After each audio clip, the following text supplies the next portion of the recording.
बिस्मिल्लाहिर्रहमानिर्रहीम। अस्सलाम वालेकुम स्टूडेंट्स, कैसे हैं आप? आई होप कि बेटा आप सब खैरियत से होंगे। तो आज जो है हम अपना लेक्चर नंबर 1 स्टार्ट करने जा रहे हैं। तो सब्जेक्ट है मैथमेटिक्स। तो इसमें जो है हमने फ़र्स्ट चैप्टर से बेटा स्टार्ट लेना है।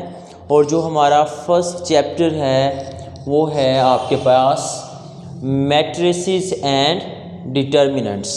ठीक है, जो मैट्रिसेस है ये एक प्लूरल वर्ड है। ठीक है, तो वैसे वर्ड है मैट्रिक्स।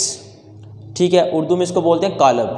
तो मैट्रिक्स अगर एक सिंगल आपके पास हो तो उसको मैट्रिक्स बोला जाएगा, और अगर आपके पास एक से ज़्यादा मैट्रिक्स हो तो उसको जो है वो मैट्रिसेस बोला जाता है। ठीक है, एंड डिटर्मिनेंट्स, तो अभी जस्ट जो है हम मैट्रिसेस को पहले डिस्कस करेंगे, डिटर्मिनेंट्स को लेटर जो है हमने डिस्कस करना है बाद में। ठीक है, तो सबसे पहले हम बेटा इंट्रोडक्शन से स्टार्ट करते हैं कि मैट्रिक्स की थ्योरी कब डेवलप हुई, तो किस मैथमेटिशियन ने जो है इसका कॉन्सेप्ट दिया मैट्रिसेस का।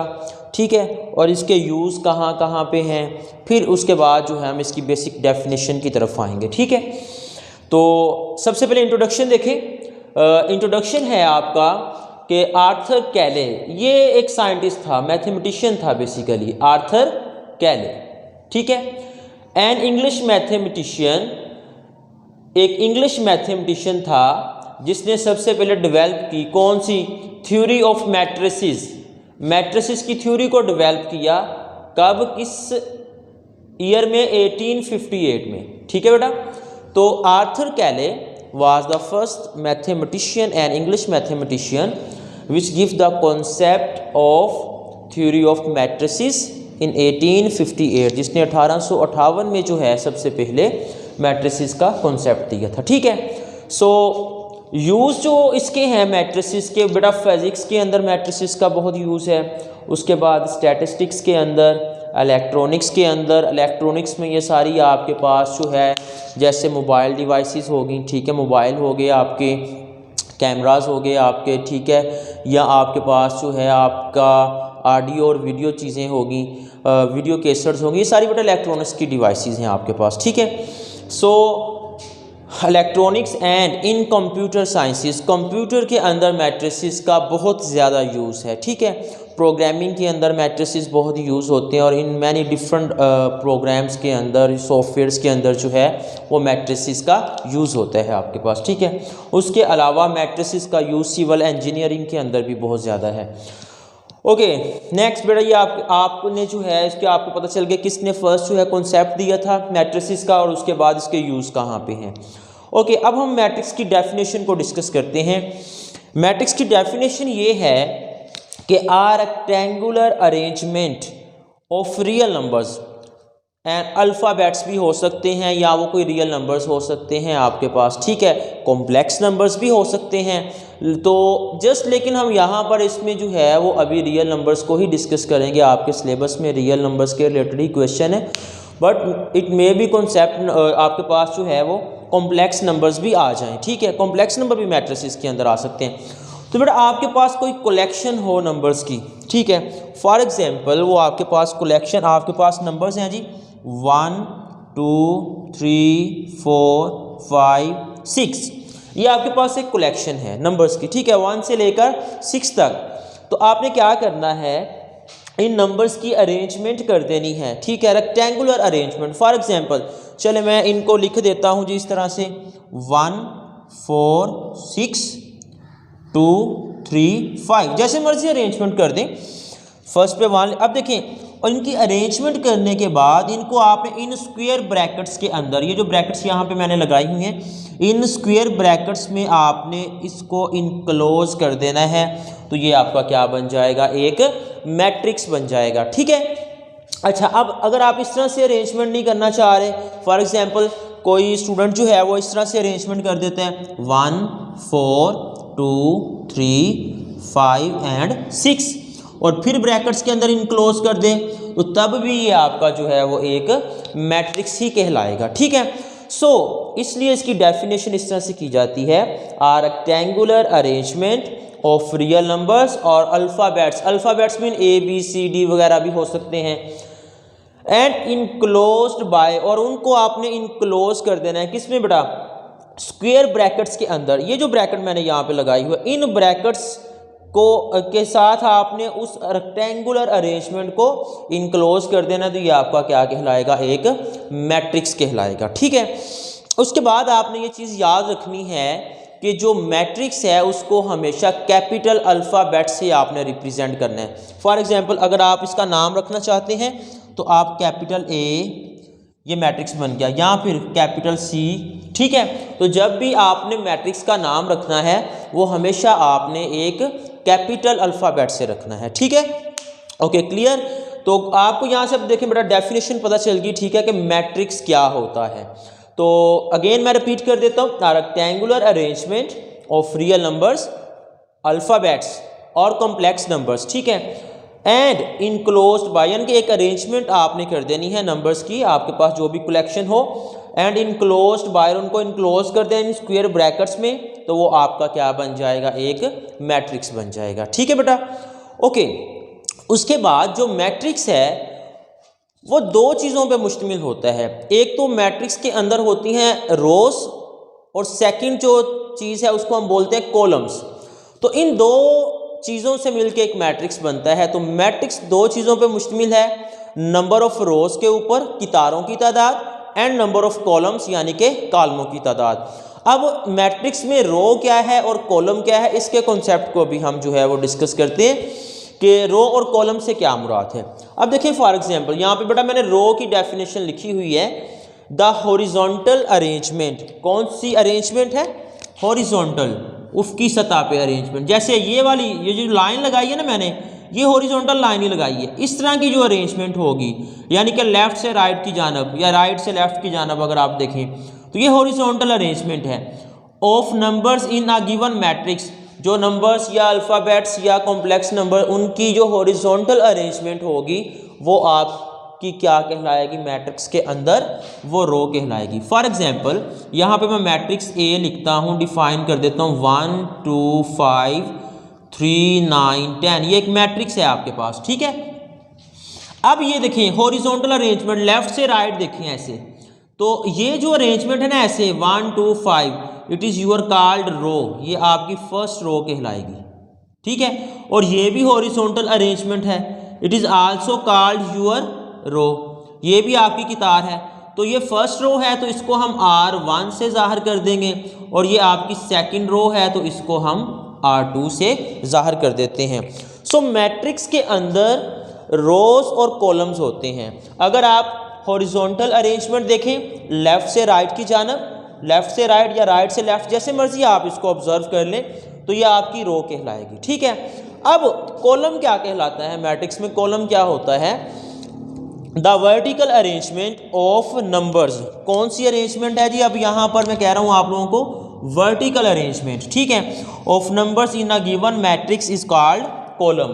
अब देखें वर्टिकल अरेंजमेंट होता है, जैसे ये देखें मेरे पास बोर्ड मार्कर है, तो ये ऐसे जो इसकी अरेंजमेंट है ऊपर से नीचे की जानब, तो ये वर्टिकल है, या नीचे से ऊपर की जानब अगर आप देख लें तो ये बेटा आपकी जो है वो वर्टिकल अरेंजमेंट होगी इस तरीके से। ठीक है, तो अब यहाँ पे मैं एक मैट्रिक्स लिखता हूँ, अगर बी मैट्रिक्स ले लूँ मैं 2 5 7 3 9 8 6 2 1, ये भी बेटा एक मैट्रिक्स है आपका। ठीक है, it is also a matrix. अब इसकी वर्टिकल अरेंजमेंट ज़रा देखिए आप लोग, ये जो अरेंजमेंट आपको नजर आ रही है, जैसे ऊपर से नीचे की जानब 2 3 एंड 6, ये वाली arrangement, it is your first column.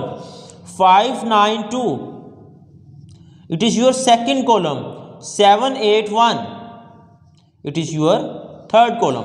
अब ये जो वर्टिकल अरेंजमेंट आपको नजर आ रही है आपके कॉलम है, कॉलम को हम C1 C2 एंड C3 ऐसे रिप्रेजेंट कर देते हैं। ठीक है बेटा, तो आई होप कि आपको जो है कॉलम और रो की समझ आ गई होगी कि मैट्रिक्स के अंदर अगर आपने रोज चेक करनी है तो आपको कैसे पता चलेगा कि नंबर ऑफ रोज कितनी है मैट्रिक्स में, या फिर अगर आपने नंबर ऑफ कॉलम्स को चेक करना है तो आप किस तरह से अंदाज़ा लगाएंगे कि नंबर ऑफ कॉलम्स कितने हैं उस मैट्रिक्स के अंदर। ठीक है, सो जब भी आपने नंबर ऑफ रोज को चेक करना है हमेशा आपने अपने देखिए आपके सामने मैट्रिक्स लिखा हुआ है, अपने लेफ्ट से राइट देखेंगे, कि इस तरह कितनी रोज आपको नजर आ रही हैं। जैसे इसमें देखें लेफ्ट से राइट ये एक फर्स्ट रो हो गई, लेफ्ट से राइट सेकंड रो होगी।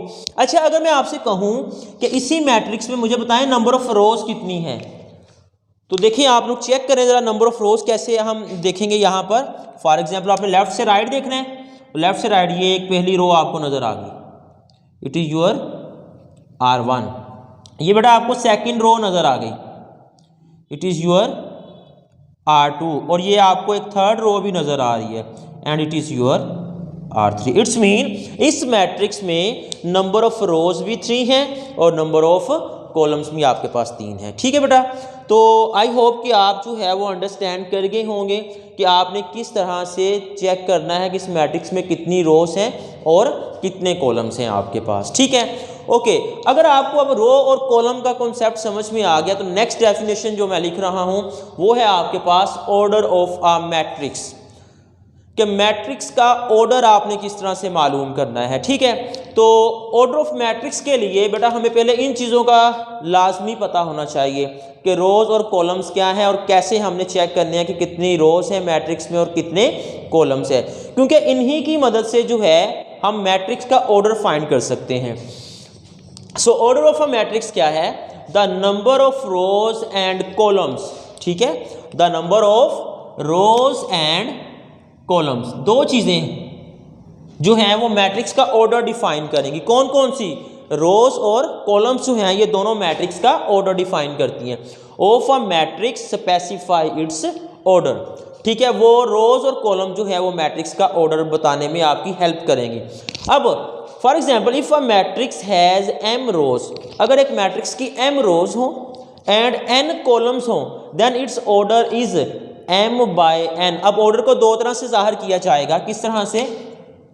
m/n से, या फिर इस तरह से लिखा जाता है m/n, यानी कि rows multiply by columns, number of rows multiply by number of columns. तो यहां पे मैं एक फार्मूला लिख देता हूं आपको कि ऑर्डर ऑफ मैट्रिक्स जो है, ऑर्डर ऑफ मैट्रिक्स वो होगा आपके पास number of rows multiply by number of columns. ठीक है बेटा, तो जो ऑर्डर ऑफ मैट्रिक्स है वो होगा number of rows multiply by number of columns. For example अब देखें यहाँ पे मैं एक मैट्रिक्स लिख रहा हूँ, आपने मुझे उसका ऑर्डर बताना है क्या है। फॉर एग्जांपल अगर आपका मैट्रिक्स ए जो है वो आपके पास आ रहा है 3 2 1 4 2 6। जी चेक करें इसमें।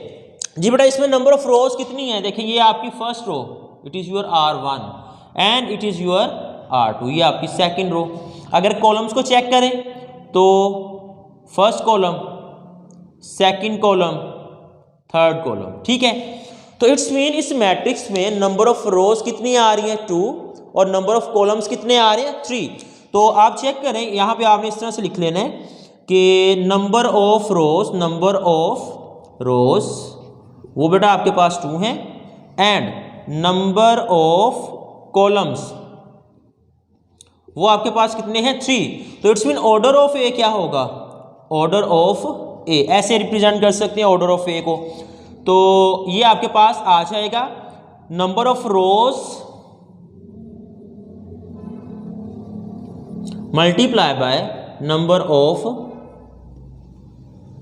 कॉलम्स। ठीक है, तो नंबर ऑफ रोज कितनी है 2 बाय नंबर ऑफ कॉलम्स कितने हैं आपके पास 3। तो इट्स मीन इस मैट्रिक्स ए का जो ऑर्डर है वो आपके पास क्या आ जाएगा 2/3, या आप इसको इस तरह से भी लिख सकते हैं और 2/3, ऐसे भी बेटा इसके ऑर्डर को रिप्रेजेंट किया जा सकता है।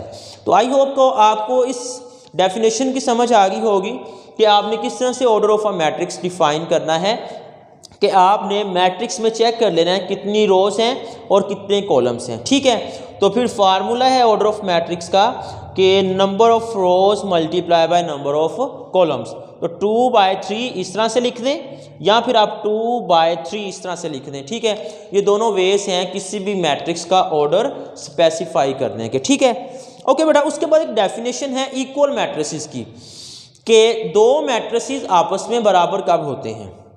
To matrices A and B are said to be equal, वो इक्वल होंगे कब? अगर वो दो कंडीशंस को सेटिस्फाई करते हो। नंबर वन कि उन दोनों मैट्रिसेस का ऑर्डर सेम होना चाहिए, एक जैसा ऑर्डर होना चाहिए। यानी कि अगर एक मैट्रिक्स का ऑर्डर 2/3 है तो दूसरे का ऑर्डर भी आपके पास क्या होना चाहिए? 2/3 होना चाहिए। चलिए यहाँ पे मैं आपको डेफिनेशन करवा देता हूँ कि ऑर्डर ऑफ मैट्रिक्स से क्या मुराद है आपके पास। So there are two condition which specify the definition of equal matrices. ठीक है कि इक्वल मैट्रिसेस की डेफिनेशन आपके पास क्या आती है, तो वो बेटा आपके पास है इक्वल मैट्रिसेस की। जरा देखें definition, to matrices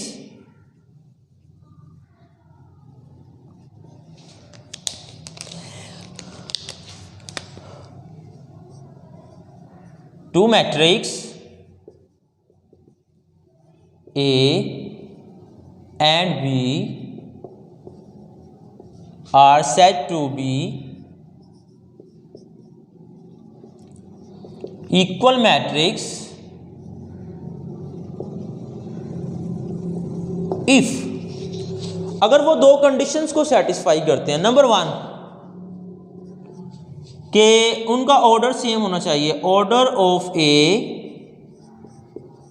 must be equal to order of B, के मैट्रिक्स ए और बी दोनों का ऑर्डर बराबर होना चाहिए। यानी कि अगर ए का ऑर्डर 2/3 है तो बी का ऑर्डर भी आपके पास क्या हो? 2/3 हो। ठीक है, और उसके बाद नंबर 2 सेकंड कंडीशन क्या है? Each corresponding entry, each corresponding entry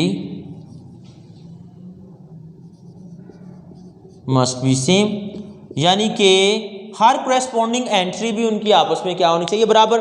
for example A matrix है मेरे पास 2 3 5 7 और जो बी मैट्रिक्स है मेरे पास है 1 + 1 3 2 + 3 एंड 7।